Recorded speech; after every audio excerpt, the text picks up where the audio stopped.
बिस्मिल्लाहिर्रहमानिर्रहीम। अस्सलाम वालेकुम dear student, here is Rizwan Danish, your biology teacher.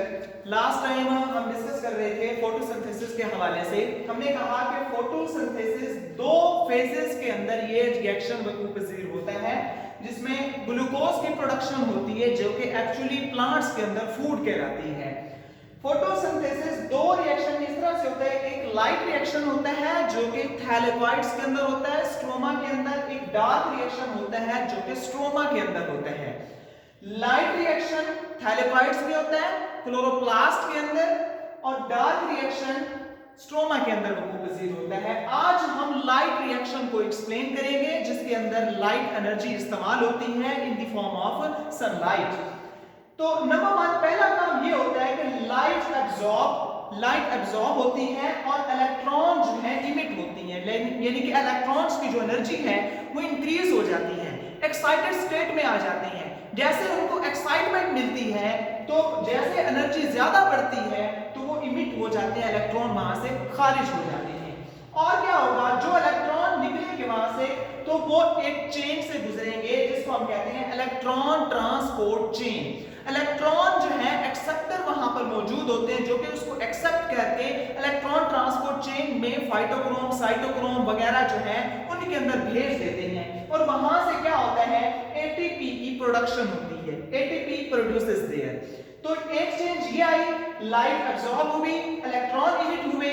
दूसरी चेंज ये आई कि वो जो इलेक्ट्रॉन है इलेक्ट्रॉन ट्रांसपोर्ट चेन से गुजरे हैं और उनकी क्या हो गई है, एटीपी की प्रोडक्शन हो गई है। दूसरा क्या होता है कि फोटोलाइसिस होता है, यानी कि सूरज की रोशनी की मौजूदगी में वाटर की ब्रेकडाउन होगी, हाइड्रोजन आयन निकल जाएंगे, इलेक्ट्रॉन निकल जाएंगे और ऑक्सीजन। तो ये वो इलेक्ट्रॉन है जो कि इलेक्ट्रॉन ट्रांसपोर्ट चेन के जरिए निकले थे। एक्चुअली हम इसको डायग्राम में एक्सप्लेन करेंगे। और ये जो हाइड्रोजन आयन है, ये हाइड्रोजन आयन इस्तेमाल हो जाते हैं किसके जरिए, NADP पॉजिटिव, जो कि हम लास्ट टाइम भी डायग्राम में देख रहे थे क्लोरोप्लास्ट के अंदर कि NADP पॉजिटिव जो है ये डार्क रिएक्शन से लाइट रिएक्शन के अंदर आ रहा होता है। तो ये जो उसके अंदर आ रहा था NADP पॉजिटिव, उसके साथ ये वाले जो हाइड्रोजन आयन्स हैं ये इसके साथ मिलके क्या बना देंगे, NADPH। मैंने लास्ट टाइम भी बताया कि लाइट रिएक्शन में जो असल काम है एक तो ये है ATP की प्रोडक्शन करना और NADPH, इन दोनों की प्रोडक्शन करना जो कि एसिमिलेटरी पावर है, एसिमिलेटरी पिगमेंट्स हैं जो कि आगे प्रोडक्शन में हेल्प करते हैं। अब हम डायग्राम की तरफ चलते हैं। मैंने बताया कि लाइट रिएक्शन थैलेकॉइड्स के अंदर होती है। थैलेकॉइड्स की जो मेम्ब्रेन है, आउटर कवरिंग है, उसकी हम एक छोटा सा पोर्शन लेके, एक छोटा सा सेगमेंट लेके उसको देखते हैं कि इसके अंदर चीजें क्या क्या पाई जाती हैं। Just like it is थैलेकॉइड्स।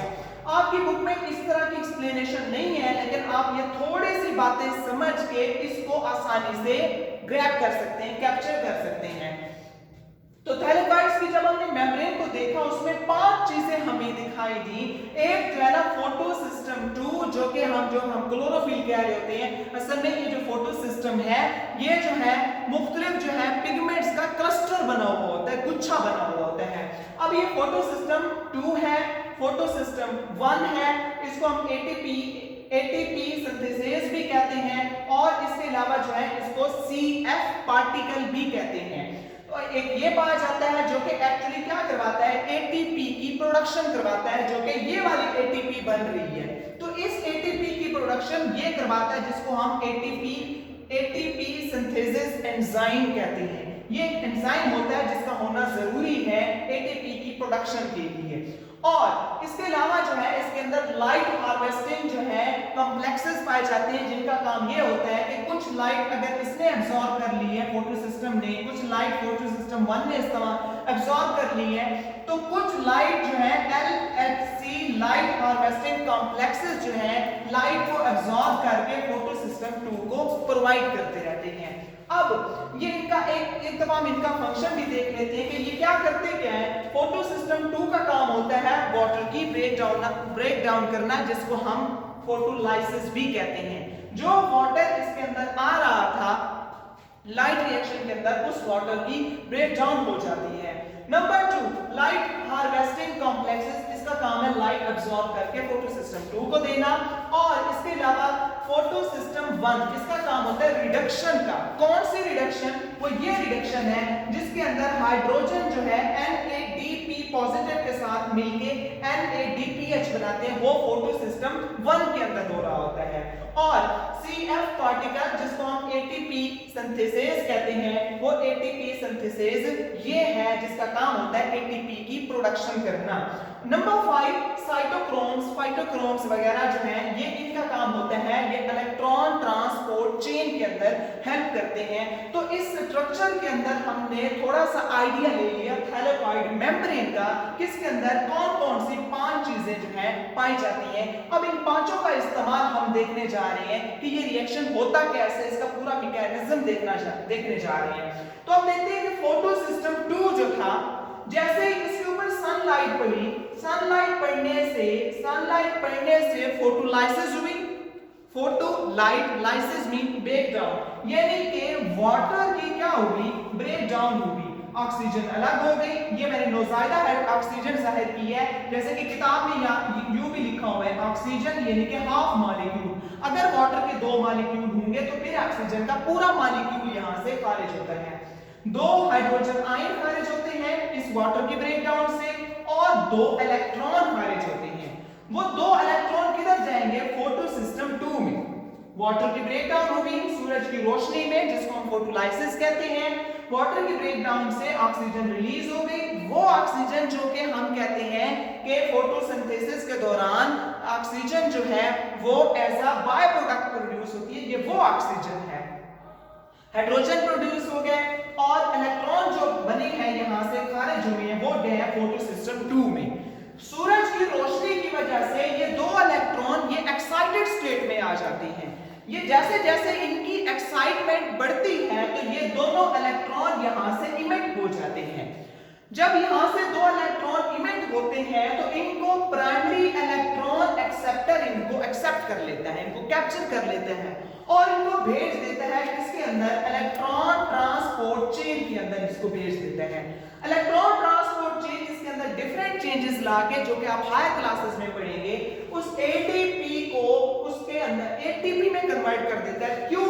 क्योंकि इन 2 इलेक्ट्रॉन के पास एनर्जी थी और उस एनर्जी को इलेक्ट्रॉन ट्रांसपोर्ट चेन में इस्तेमाल कर लिया गया है। अब ये एरो नीचे क्यों आ रहा है, इसलिए आ रहा है जो एनर्जी इलेक्ट्रॉन की बढ़ गई थी उसको तो इस्तेमाल कर लिया, ATP बना ली।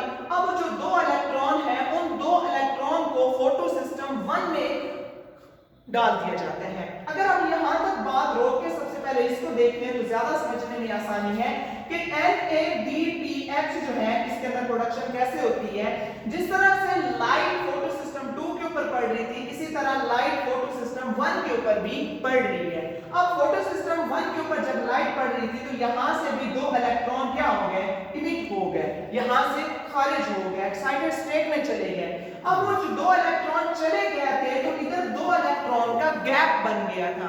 गैप बनने की वजह से जो ये 2 इलेक्ट्रॉन है जिनकी एनर्जी कम हो गई थी, अब ये दोनों इलेक्ट्रॉन यहाँ पर इस्तेमाल हो जाएंगे, उस गैप को यहाँ पे फिल कर देंगे।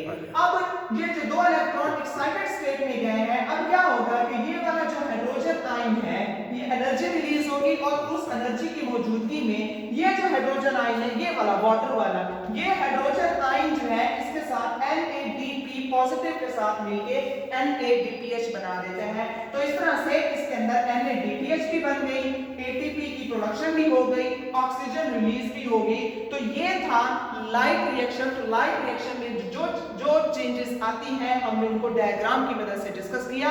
और अगर इसके मुताबिक कोई बात आपको समझ नहीं आई, यू मस्ट टेक्स्ट मी और कॉल मी।